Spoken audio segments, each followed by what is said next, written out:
সর্বোচ্চ অবস্থানে রয়েছেন আইন শৃঙ্খলা রক্ষাকারী বাহিনী।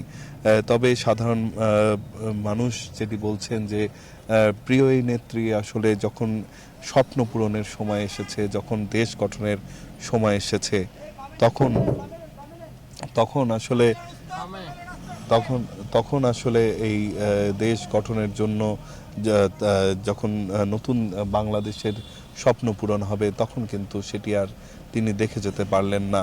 সেই আক্ষেপ রয়েছে প্রত্যেকটি মানুষের মনে, দলের প্রত্যেকটি নেতাকর্মীর মনে, দেশের প্রত্যেকটি রাজনৈতিক দলের নেতাদের মনে। তারা যেটি বলেছেন যে তার এই প্রয়াণ আসলে বাংলাদেশের জন্য অপূরণীয় একটি ক্ষতি, যেই ক্ষতি আসলে পুষিয়ে নেবার মতো নয়।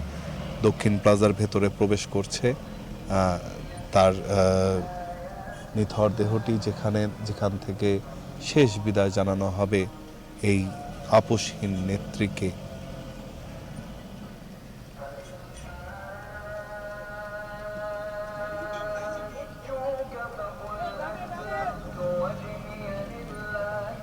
যেমনটি দেখছেন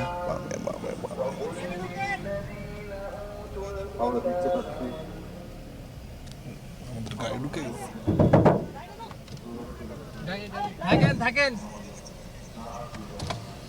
হ্যাঁ হ্যাঁ, সংসদ ভবনে এই মুহূর্তে গাড়িটি সংসদ ভবনে প্রবেশ করছে এবং এখান থেকে আসলে বিদায় জানানো হবে দেশের এই নেত্রীকে। এবং এখান থেকেই কিন্তু হাজার হাজার হাজার হাজার মানুষ কিন্তু এসে, লাখ লাখ মানুষ এখানে এসে উপস্থিত হয়েছেন প্রিয় এই নেত্রীকে শেষবারের মতো বিদায় জানানোর জন্য।